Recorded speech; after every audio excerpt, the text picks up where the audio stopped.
Joining us is Geraldo Rivera because he joins us every Friday. He's our correspondent at large. Geraldo, what do you make of these allegations regarding Al Franken?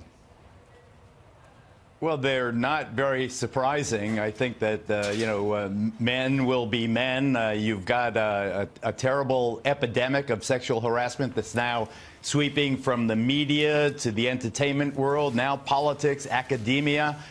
Before it's over, there's going to be a lot of piggy behavior that gets fried, and Al Franken is the latest example. In his case, there's also hypocrisy involved. He's a champion of women's rights. He's given a lot of money out to various female Democratic senators, many of whom are returning the money.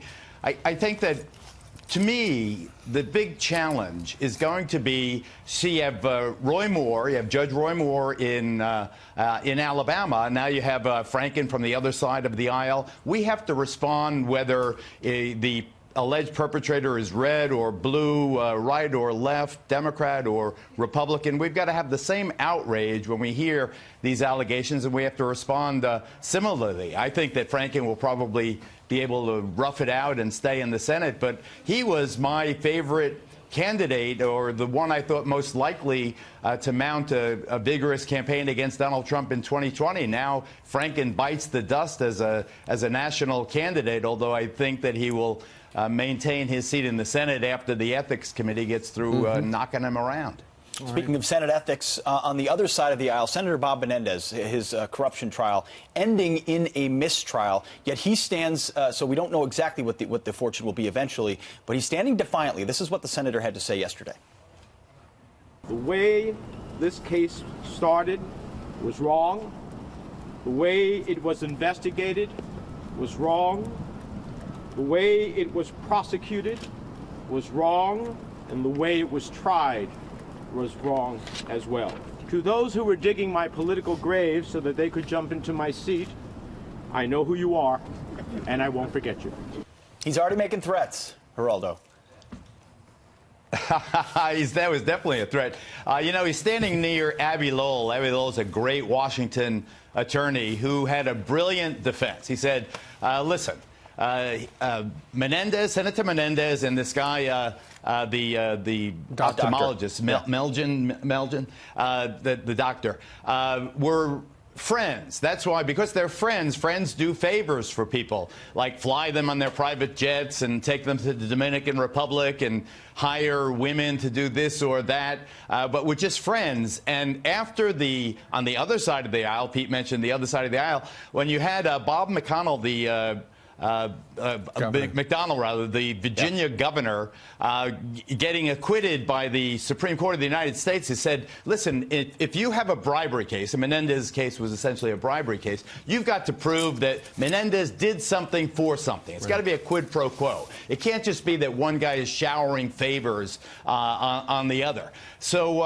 in this case, they didn't make that link. They didn't make the absolute link that what Menendez did for his pal in terms of some Medicaid relief and a port security project that the doctor was bidding on was because he was a pal and a constituent. And listen, there's no quid pro quo. Therefore, Menendez is not guilty. I think this case goes nowhere. I think that he will get beaten up by the Senate Ethics Committee. But the jurors, after they were polled following the verdict or the non-verdict, the hung jury, were 10-2 in favor of his acquittal. So I think Menendez survives.